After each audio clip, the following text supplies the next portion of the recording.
All right. Good afternoon, everyone. I am so excited to be here with Brian from AmaWaterways for us to discuss the amazing AmaWaterways cruise lines and the rivers that they take us to. So I kind of wanted to we have 10 questions that we're going to be asking AmaWaterways today with Brian to kind of just get an overview of our amazing cruise line that we have here today and where we can take them on the waters. So welcome, Brian. Thank you. Thank you, Sydney. I appreciate it very, very much indeed. I always like the chance to talk about AmaWaterways, as I've been with them now, 7.5 years. I've been in the cruise industry over 30 years, actually. And whenever I say that, I think, oh my gosh, what the old time flies. But love selling rivers, absolutely enjoy the heck out of that. And so thank you for inviting me. Of course, yeah.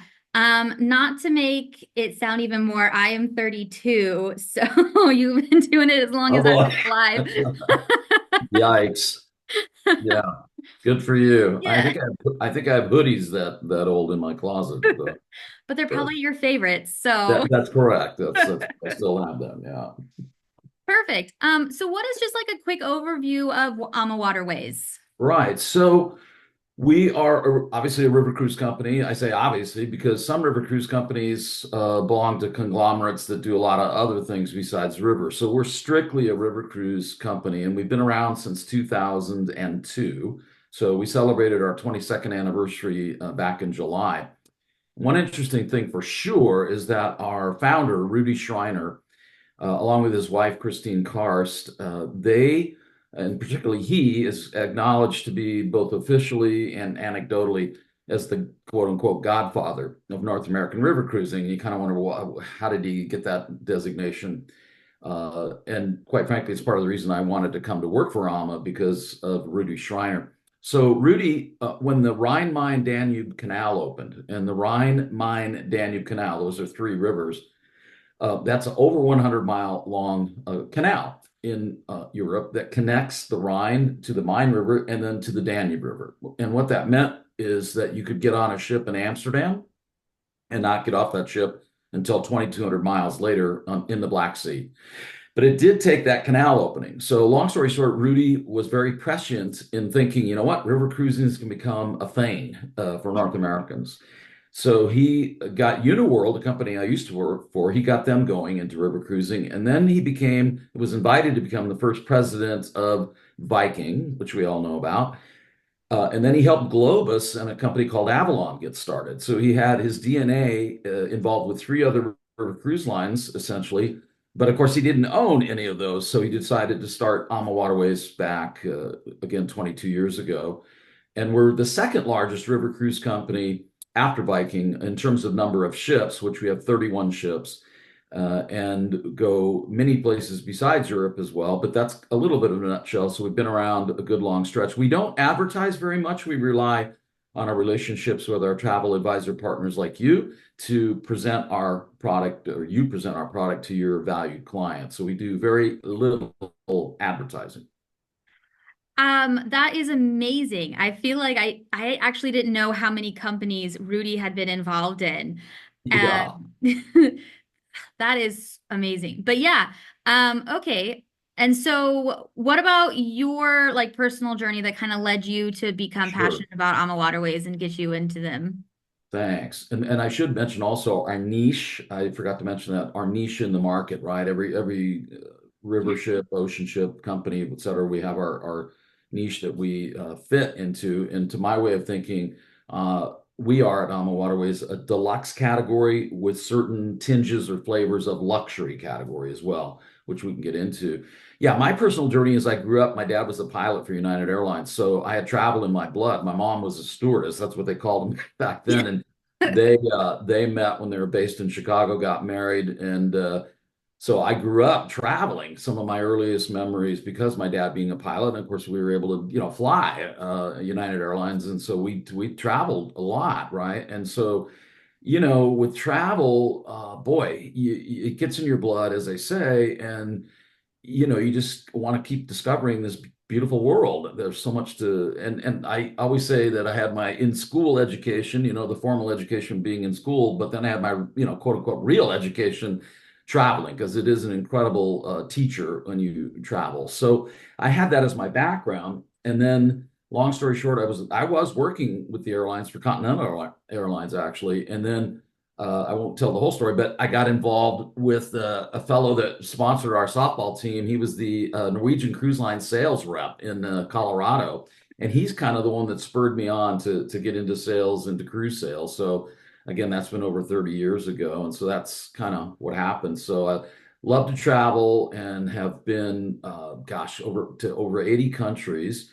But river cruising is my new, I shouldn't say new because I've been with AMA for 7.5 years. And before that, I was at Uniworld actually for 4 years. But love the rivers. Absolutely love being on rivers. Yeah, you were talking about niche before, and I will tell you, when I think of what clients I put with AmaWaterways, it's those that enjoy luxury but don't want it to be stuffy. They really just want a good experience, but they don't feel like they have to be overdressed. They can Correct. really just, enjoy the Yes. experience, but still have those luxury touches. Thank you for saying that because actually, a term that I sometimes use in conjunction with what you're just saying now is I'll say unpretentious Yeah. luxury, right? Unpretentious luxury. So indeed, and I think part of it is with being family owned by Rudy and Christine, and actually Gary Murphy as well from the illustrious Murphy family that started Brendan Tours. That's another story, but nonetheless, there's a vibe, there's a certain sort of zeitgeist, if you will, on the ship that is real genuine, and that is the service levels, and that's obviously very subjective. But I think the crew sets the tone, right? It's very warm and friendly and again unpretentious.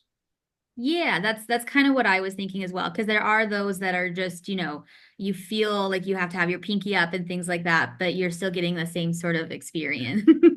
Correct. That's a good way to put it. Yeah. So, what are some of your like standout experiences or signature experiences that guests just rave about when it comes to Alma Waterways?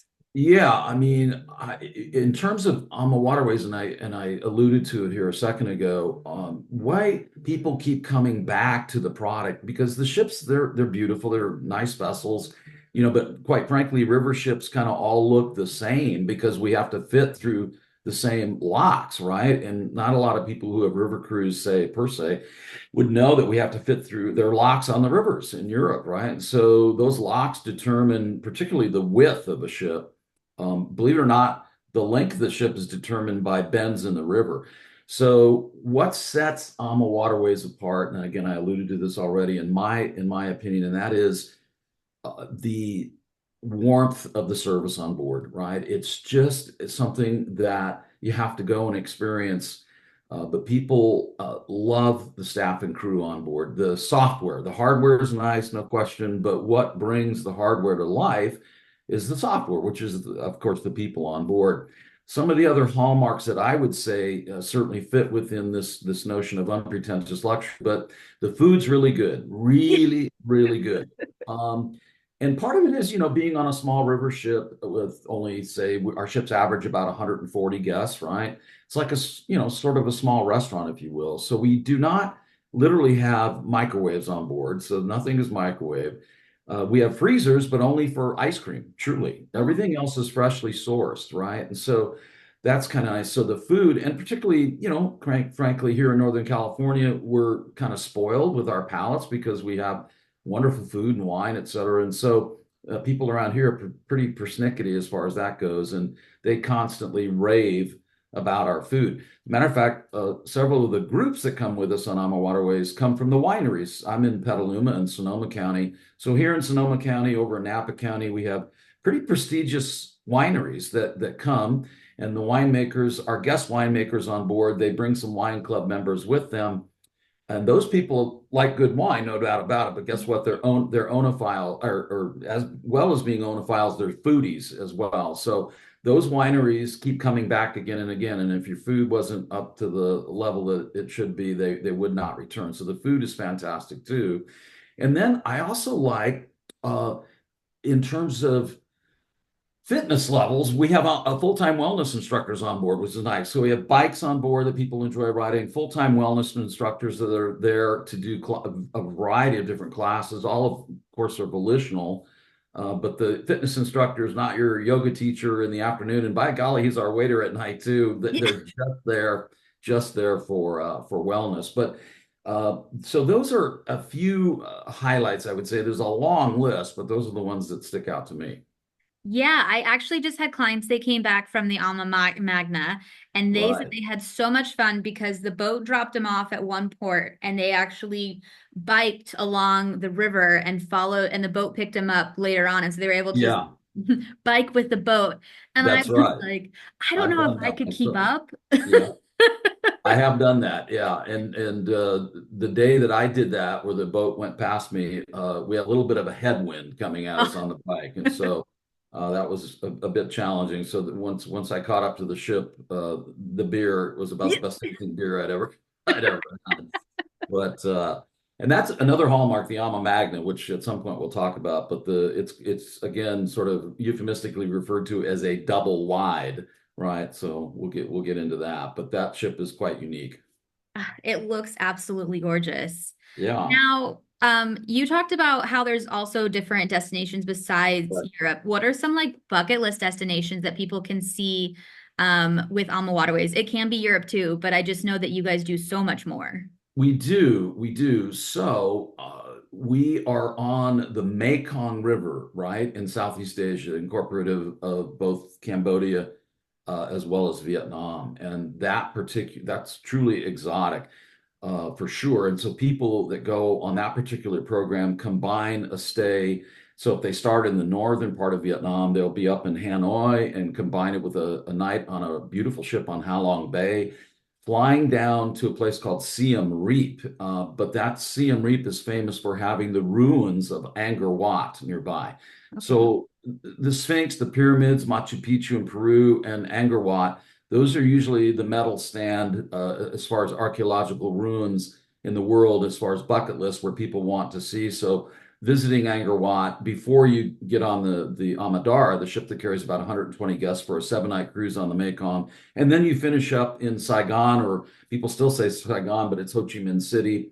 So that program is quite fascinating. And then we actually have a ship called the Zambezi Queen, which you would think, oh, that's on the Zambezi River, right? No, it's actually on the Chobe River, which actually feeds into the Zambezi River. And it's really a safari cruise. It's between Namibia and Botswana. We're on the Namibian side of the Chobe River, where we spend 4 days cruising. And the largest herd of African elephants actually are in that area. And so it is an absolutely, you say bucket list, an amazing bucket list experience. And you think, well, gee, it's only 4 nights on the Chobe River. That's true. But then we offer 7 different safari land programs in conjunction with the cruise on the Chobe River on the Zambezi Queen. And the thing is, in that particular area where there is water, obviously the animals are there because the water is there, right? Yeah, So yeah. there's fantastic opportunities. And we actually have smaller tenders because the ship is small enough at 28 guests. We have little smaller tenders that go out onto the river and up close with the animals. And we have land-based excursions as well. So that's pretty exotic in and of itself. And then we're on the Nile in Egypt with 2 ships, right? And then we are starting next year in March of 2025. We're the trailblazers for a new river, not a new river, but Yeah. a new river cruise product. The river's probably pretty old, but the Magdalena River in Colombia, over 900-mile long river, it's the longest river in Colombia. We're going to have 2 ships on the Magdalena River, the Ama Magdalena and the Ama Melodia. They only carry 64 guests each, and those programs be 7-night cruises. Barranquilla, Cartagena, Cartagena, Barranquilla. So that's pretty exciting. That's our newest exotic destination. That sounds amazing. I will tell you that your Zambezi Queen one, you have one that combos it with a rail, like a rail package. Lobos Rail. Yeah. Yeah, that was on my bucket list. Like, I don't know if that's going to be 26 or 27, but you will see me on it, I promise. Yeah. That I met some people the other day at an event that had done that. And I guess Rovos Rail, if people have heard of sort of the Orient Express in Europe, it's that experience in South Africa. It's hearkening back to the classic age of travel, that you can still, at certain junctures, be able to take advantage of, and Rovos Rail is one of those. And so that's quite fantastic as well. Good, Yeah. good choice. Yeah. I have expensive tastes. Yes, you do. Describe like a typical guest on one of your cruise, and I know that changes all the time. It Um, does, but one interesting thing in terms of our demographics, because sometimes, candidly, river cruising is thought to be for, quote unquote, older people, right. but our median age, we have the youngest median age in the river sector. So our median age is 58. So Okay. 58 meaning half our guests are younger and half our guests are older, right? Yeah. So we do attract, then, relatively speaking, compared to our competition out there, a typically younger audience as far as that goes. And they're well traveled typically. They are also, generally speaking, have decent household income, although, in 75,000, 100,000 plus, in that range. They are also people that are into uh, learning about the culture, because river cruising is very much a cultural immersion. We're Right. not selling the ship as the destination. And oh, by the way, you're going to see some interesting things along the way. We're exactly the opposite. We're here to have you travel through the country. And we like to say ocean cruises take you to countries, river cruises actually take you through them, right? And so we have people that very much are into that experience in terms of cultural immersion. And also, these are folks that are typically into history as well. They may have some European heritage possibly as well that they might be interested in pursuing. Um, Also into fitness typically, because we have the bikes and the fitness instructors on board, that, it's not that they're going to be going there mainly to work out, but just to have that opportunity to be able to do that kind of thing. Plus, our ships have pools on board as well. And so every company out there, we're all after the baby boomers. There's 78 million baby boomers, right? That's a huge segment of the market. I'm one of them. Yeah. So we're all trying to attract, the boomers. But then we also do, this is interesting, Disney. Disney is our largest charter customer. So they don't have river ships, right? And yet they know they need to have river in their portfolio with their company Adventures by Disney, because they certainly put people on their ocean ships. But again, with the popularity of river cruising, Disney is knowing that they need that product. So, they mystery shopped every river cruise line, and they came knocking on our door and said, "We want you. We like your level of service, your food, this, that, and the other." So that was a nice feather in our cap to have Yeah. Disney come to us and say, we want a charter from you. So I'm getting at the age thing, because their charters, they tend to attract a younger audience, right, on the charters Yeah. that they do. Interestingly enough, we do have extended families. So we welcome extended families, and that's been a hit, particularly after the pandemic, when families were maybe not necessarily getting together. So we do take kids as young as 4 years old. So Disney Oh, played a part in our ships having triples and quads and connecting staterooms, because they, on 20 of their charters, it's families. 10 of their charters is adults only, which is interesting. But nonetheless, they have an impact on our median age as well. yeah. I mean, I'm a millennial and I have gone on trips with friends of mine. And once they've done a river cruise, they are like, I don't want to travel any other way. It's an amazing way to travel. And it is marketed to an older demographic. So when I tell people who are my age who want to travel, I said, hey, a lot of people on board are going to be older, but Right, you can explore on your own. You have right. tours that you can go to, but you are just able to be in the city and explore everything. You're there super long, which is another great thing about river cruising Yeah, is you arrive early and you stay late. right. So and sometimes even have overnights. Like That's right. I sent my friend on a river cruise and they did an overnight in Vienna. And so he went bar hopping all night and didn't get back to the ship till like 3 a.m. Right. That can be done as long That's as you not can get me. back to the ship. But the one thing about a river ship is you can always catch up to the ship. It's not like it's That's true. heading out to sea and that's it. You're done. But yeah, for sure. And the nice thing too, we say that every day is a sea day versus a sea day, SEE versus SEA, Yeah, because you're okay. always, there's always something to see on shore. Plus, you're always in the heart of the destination, because these villages, and some places are villages that you visit or towns or larger cities. They all emanated. They all literally started on the river and grew from the river. So wherever you pull in, you're right in the heart of the destination, which is really, really convenient. Very nice. And I think my next question kind of flows in perfectly. What does a day look like on a river cruise for those who haven't done one before? Yeah, so a typical day, you the evening prior, you will have gone to hear a talk by the cruise manager about what's upcoming in the next few ports. So you kind of have an idea. What's nice is all the excursions are included at AmaWaterways, right? So it's the saying, it's not how much it costs you to get on the ship, it's how much it costs you to get off the ship, right? I mean, so there are companies that generate revenue by selling excursions. That's one way of generating further revenue. We included in the price. So all of your excursions, and there's upwards of 6, 7, 8 choices a day. You might say, well, how do we learn about those and how do we pick and choose? Well, we'll give you plenty of advance notice. Sydney can help you with it as well. Our cruise managers, they're there to kind of go over all the different programs. So typically you're pulling in relatively early in the morning. And then the morning excursions that are going to go out, and what's nice too is we break up the excursions into various pace levels. So active, moderate, and a slower pace. So right off the bat, the ship's complement of guests have been broken up into smaller components, which is nice because then you're with a smaller group with your guide, right? So you then choose which particular tour, and then you're off on that tour, typically for half day before choosing to either come back to the ship and have lunch on board because the food is that good. You think I'm going to come back to the ship for lunch. Some people decide to stay in the village or town and wander around on their own and do their own thing and then be back to the ship whenever they so choose.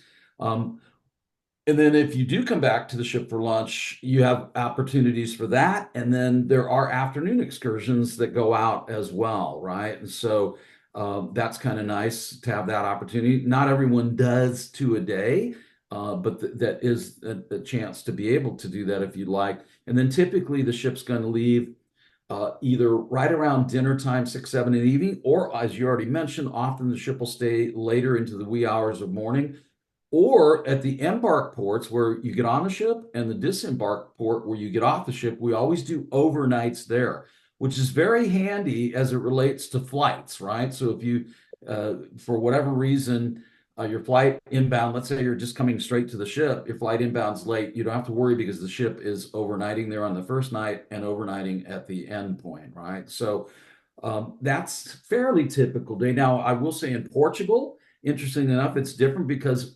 Portugal, all river cruise companies have to cruise during the day. There's no nighttime cruising, right? So that's a little bit different.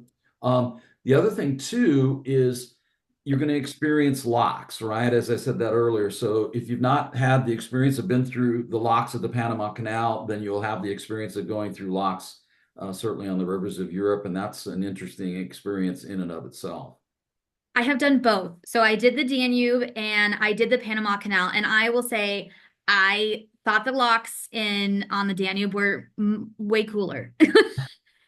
I mean, they're pretty fascinating to say the least. And again, people don't realize that there's gains of altitude, like that Rhine-Main-Danube Canal I talked about earlier, being over 100 miles long. There's lots and lots of locks. You're crossing over sort of what we call the Continental Divide here in the United States. They have the same in Europe. That is awesome. So as we kind of wrap up, what are like the upcoming destination or experiences that like AmaWaterways doing? And what's kind of in the future for you guys? Well, I would say for us, our future is exciting in that any company, right? We want to grow. You want to grow your business, and so for us, the growth means, and I already mentioned, the two ships coming to the country of Colombia and the Magdalena River, so that's exciting. But we've already announced a second vessel for the Mekong River coming in 2026, the Maya, right? So that's being developed right now, and then we have new ships coming in Europe as well. Pictured behind me here, that's a twin balcony ship. And that's predominantly what we have in Europe are what are called these twin balcony vessels. And I say twin balcony because it's one of the hallmarks of these ships in that you have two balconies. And one is a French balcony, which is a sliding glass door and railing. And then the other, right next door to it, is a traditional balcony. where you can sit out there. There's a couple of chairs and a table, et cetera. And the reason we have these twin balconies is because a lot of North Americans who have done ocean cruising enjoy the balcony experience on their ocean going ships. And so they're more predisposed to book the twin balconies on these types of ships. So we have several of these new ships coming next year as well. So our capacity is increasing 25% for next year. Now, as a sales Wow. guy, I'm like, oh my gosh, that means my target's. I mean, it's exciting to grow, but then I realize you got to help me, Sydney. You got to I sell know. more cruises, you know. But the thing they told us earlier this week on Monday is we are already 53% booked for next year, and that's with a 25% capacity increase, right? So that is exciting. And river cruising pre-pandemic was very much one of the things in travel that was totally in vogue, really a hot thing to do. And it has rebounded tremendously well that a lot of people who have heretofore not done a river cruise are coming to try it, who maybe have done ocean cruising. And then river cruisers are repeating and going and trying all the different rivers that there are throughout the world. So I would say the growth is the exciting thing that's happening with us. Yeah, and you know what's amazing that I think about is like I'm doing the Danube again. And you guys go to different little cities depending on the itinerary. So That's I'm going right. to like 3 or 4 new cities on a 7-day trip. And for those that I'm going to again, since you have multiple excursions, I get to see a different part. And so I'm That's very excited about You that. hit the nail on the head. Here's another little sort of interesting factoid that maybe not everyone realizes, but we basically now we cruise 11 out of 12 months of the year. Now we finish after New Year's. Our ships continue through New Year's, and then they're parked for a period of time. But then 3 or 4 of our vessels start cruising the first week of February. So to your point, every season on the rivers, the Danube, the Rhine, wherever you might be going is unique and has its own allure in terms of what's being offered in that particular time of year. And so, yes, you can do the river again and see completely different things. And you can go seasonal wise, and of course, Christmas markets being one of the more popular things that we offer, and those are selling extremely well this year on the Rhine and Danube, in particular, going to these fabulous Christmas markets that have existed for hundreds of years. So yeah, that's cool what you mentioned about doing the river again. One perfect example is when you're in Linz, Austria on the Danube, you have to choose, are you going to go to Salzburg that day or are you going to go up to the Czech Republic to Český Yeah. Krumlov? And you can't do both. So that's a perfect example of coming back to try something different. Yeah. Last time I did the Czech Republic side, and so this side I'm doing Salzburg, and so I'm very Right. excited about that. I'm gonna Good. watch The Sound of Music before I go. Absolutely. You have to do that. Well, thank you so much for doing this. Are there any like last minute facts you want to talk about? You know, we've just had an amazing conversation about AmaWaterways. Well, thank you. Yeah, I mean, I think what I would say, just in general, is that for folks out there that have yet to go on a river that might be, certainly watching this, it is so fantastic and so easy, so convenient as far as, and frankly, the first time I went on a river ship, having come from Princess Cruises and larger ocean going ships, I got on, I was like, this is it. This is all. But then what happens is over, at least for my first experience, I was thinking, you know what? I get it now. I see why people are drawn to these smaller ships that are traversing the rivers. You're, again, immersing yourself in the local culture. The food is fabulous, cooked to order, uh, just off the hook, fantastic. And then again, speaking of cultural immersion, you have a local, quaint, colloquial entertainment coming on board, again, further immersing you in the culture. And one thing I haven't even mentioned, we offer fantastic pre and post land programs, right? Yeah. So not only do you get to cruise, but you get land options pre and post, before and after the cruise in some fabulous, beautiful places. The other thing I'll mention lastly is people are also now combining rivers, right, and doing back to back. So, for example, in France, I'll just say since the Olympics, we are seeing a major halo effect in that a lot of people are more interested in France having seen the Olympics. But our ships depart every Thursday. We have 6 different itineraries in France, 6 different programs. Every Thursday, the ships depart. So a lot of people like to do back to back. So they might go do the Rhone River in Provence and then head over to Bordeaux and do Bordeaux, right? Or maybe do the Seine River up in northwest part of France and then head down to Bordeaux or over to Burgundy. So that all works out. So that's one thing to mention as well. The combo rivers that are kind of fun to do. Yeah, no, I was looking at that one myself. There's so many rivers and so little time, Brian. That's right. You hit the nail on the head. I know. All right, perfect. Well, thank you so much for coming today, and I can't wait to talk to you again more about AmaWaterways. Thank you, Sydney.